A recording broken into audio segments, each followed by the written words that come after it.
দেখা হলো যে শিহরণ, শরীর কাঁপানো বিদ্যুৎ, অভিমানে যেন মল্লারে বাজে অভিসারিকার মেঘদূত, অভিসারিকার মেঘদূত।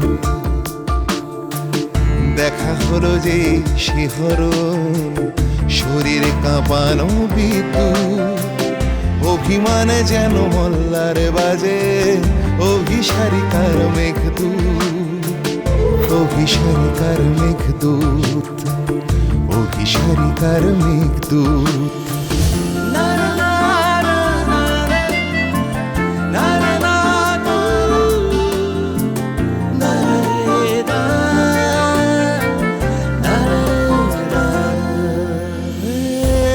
অচেনা স্টেশন, বুক দূর দূর, গানার গল্পে সেই হলো শুরু। অচেনা স্টেশন, বুক দূর দূর, গানার গল্পে সেই হলো শুরু। পলক না পরা চোখ দিয়ে ছুঁই চোখের তারা তুই,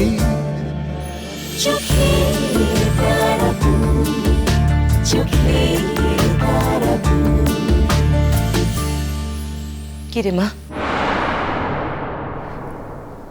তোর অমত নেই তো? বড় মা প্লিজ। এখনো এত লজ্জা পেলে চলবে? আর লজ্জার কিচ্ছু নেই। কিন্তু কিন্তু আমার পাপা, তোমার পাপার অমত নেই। আমার সঙ্গে তোমার পাপার কথা হয়েছে।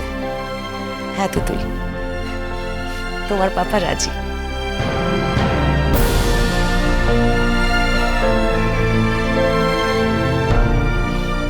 ওই দেখো, কাঁদছো কেন? হ্যাঁ, আর কান্নাকাটির কিচ্ছু নেই।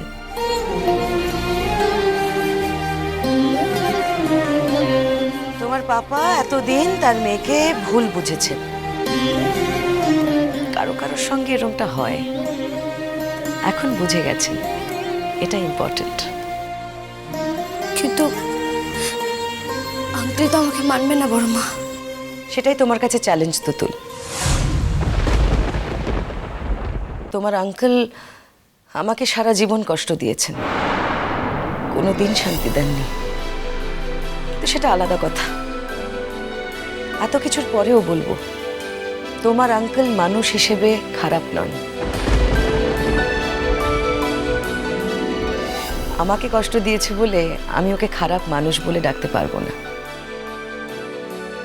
তোমার কাছে চ্যালেঞ্জটা হলো, তোমাকে শ্বশুরবাড়ি গিয়ে আঙ্কেলের মনটা জয় করতে হবে। মেয়েরা যখন বাপের বাড়ি থেকে শ্বশুর বাড়ি যায়, তাদের অনেক কঠিন কাজ করতে হয়। ধরে নাও না তুতুল, এটা তোমার কাছে একটা বড় টাস্ক। তাই বলে কোথাও কারোর কাছে মাথা নিচু করে মন জয় করতে হবে না। ডোডো, তুই ওকে ওর ব্যাপারটা ওর মতো করে বুঝে নিতে দে না। কেন এর মধ্যে তুই ঢুকছিস বলতো?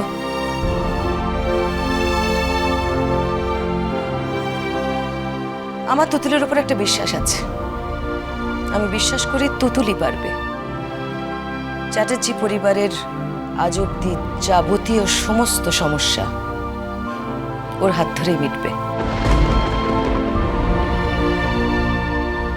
আমরা যেটা করতে পারিনি সেটা তুতুল করে দেখাবে। বড় মা, হ্যাঁ রে মা,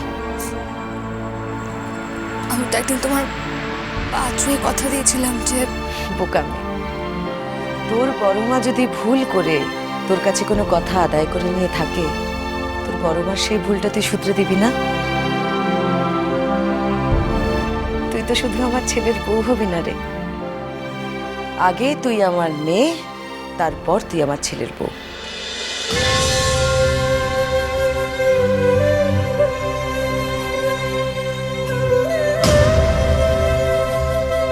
দেখেছিস এরকম বোকার মতো ফ্যাচ ফ্যাচ করে কাঁদছে? আমাকে কাঁদতে বারণ করতো। আর আমিও বাইরে যাই, শেখর বাবুরা বাইরে আছেন, নাওয়া খাওয়া এক করে এখানেই পড়ে আছেন। আমি যাই দেখি ক্যান্টিনে একটু গিয়ে ওদের চা খাবারের ব্যবস্থা করি। তুতুল, তোমার কথা হয়ে গেলে চলে এসো, তোমার বাবা তোমার জন্য অপেক্ষা করছেন। আসছি বড় মা। আসছি রে ডুডু।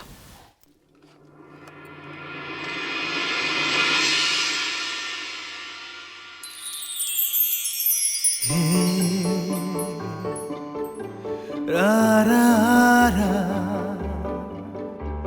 রা রা রা রা রা রা।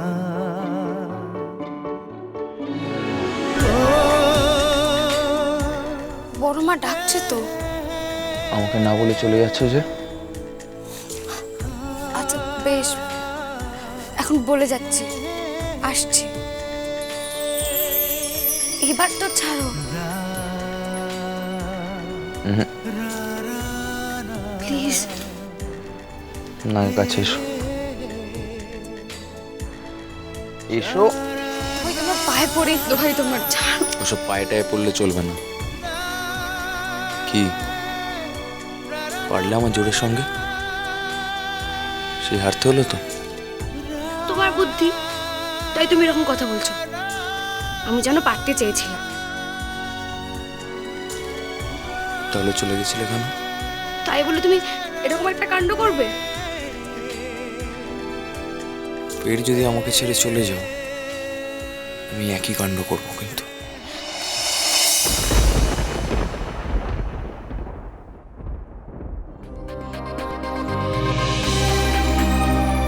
যদি আমি মরে যেতাম,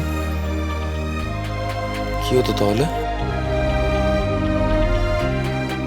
প্রথম প্রথম কিছুদিন কষ্ট পেতে, তারপর ঠিকই ভুলে যেতে।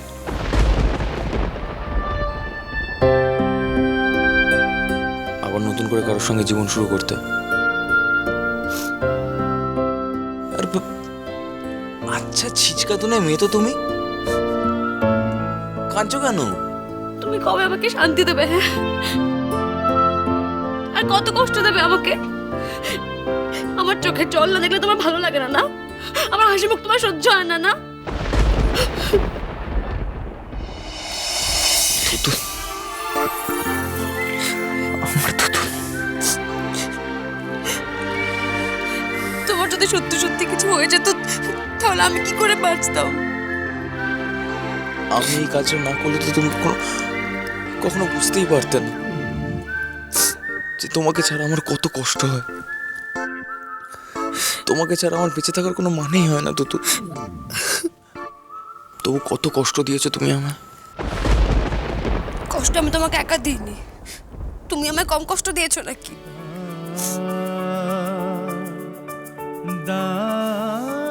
ওকে, আর এবার থেকে কষ্টের কথা না, এবার থেকে শুধু আনন্দের কথা, আমাদের দুজনের স্বপ্নর কথা, আমাদের নতুন জীবনের কথা। আমরা আর পেছনে ফিরে দেখবো না, এবার থেকে আমরা শুধু সামনের দিকে তাকাবো। ওকে?